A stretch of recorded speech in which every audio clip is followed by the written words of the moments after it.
Fala galera, aqui é o AJ do canal Mundo dos Fatos. E a Segunda Guerra Mundial foi cheia de horrores, onde aconteceram coisas que muitas das vezes preferimos nem pensar com muita frequência. A impressão que temos é que às vezes é de que muitos dos países estavam com ódio guardado por anos, esperando a hora de explodir e liberar o caos mundial. Muitas das bizarrices, quase todas desumanas, cometidas nesse período, foram feitas pelo exército imperial japonês. E é sobre isso que nós vamos falar no vídeo de hoje, sobre a história da Unidade 731. Então, já deixe seu like nesse vídeo, se inscreva no canal também para não perder nenhum tipo de conteúdo e sem mais delongas, editora, puxa a vinheta.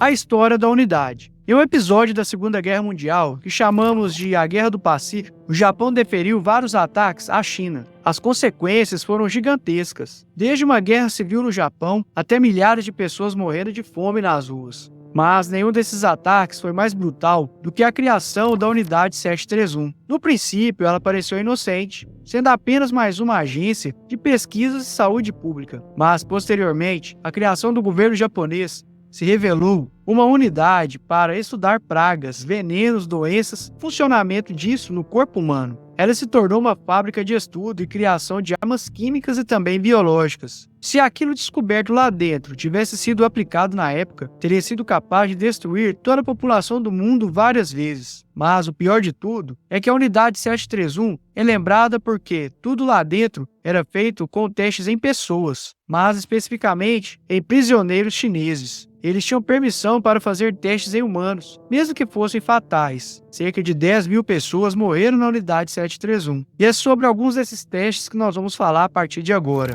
O primeiro deles é o congelamento. O fisiologista Yoshimura Isato, da Unidade 731, tinha certa obsessão por estudar a hipotermia. Diariamente, ele submetia os prisioneiros a colocarem seus membros em banheiras geladas, até que o braço ou perna tivessem congelado e uma camada de gelo tivesse se formando sobre a pele. Conta-se que quando algo batia nesses membros congelados, fazia um barulho igual a quando se bate em uma tábua. Depois de congelado, ele fazia testes de reaquecimento. Às vezes ele fazia isso molhando o membro com água quente, outras deixando o tempo descongelar, para ver quanto tempo o processo natural duraria. A segunda dessa lista é a vivissecção. A Unidade 731 foi criada com a intenção de investigar doenças e ferimentos de soldados em combate. No início, as pessoas se voluntariavam para o estudo, combatentes da guerra. Quando os soldados começaram a ficar escassos, eles começaram a usar os prisioneiros chineses. Mas com o tempo isso mudou, até chegar ao ponto de cometerem vivissecção, que é o ato de observar lesões e doenças em pacientes vivos. Esse processo inclui, por exemplo, a prática de mutilar corpos humanos,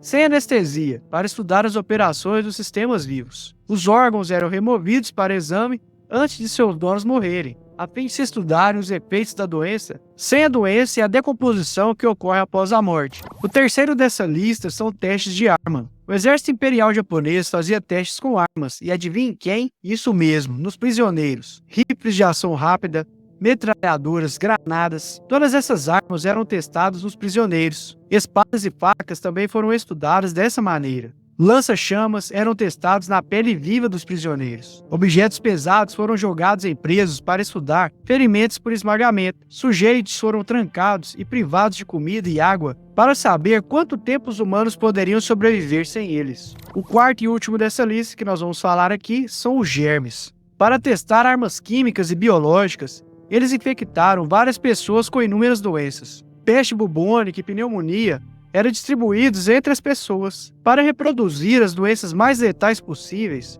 os médicos monitoraram os pacientes para o rápido início dos sintomas e rápida progressão. Os prisioneiros que foram presos foram fuzilados, mas aqueles que ficaram mais doentes foram sangrados até a morte, e seu sangue foi usado para infectar outros prisioneiros, dos quais os mais doentes seriam sangrados para transferir a doença para frente e assim por diante. Para concluir, até hoje o Japão nunca pediu desculpas por seus atos, e a China não perdoou as inúmeras atrocidades que as forças japonesas fizeram. Como as últimas testemunhas dessa história já envelheceram e morreram, é possível que o assunto nunca seja abordado. E você, sabia dessa história da Unidade 731? Tem algum outro fato que você também sabe sobre essa unidade? Deixe aqui nos comentários. Se chegou até aqui, não esqueça de deixar a sua contribuição, que é o seu like. E clique no próximo vídeo para ver um outro fato, uma outra curiosidade desse nosso mundo. Valeu, é nóis, tamo junto.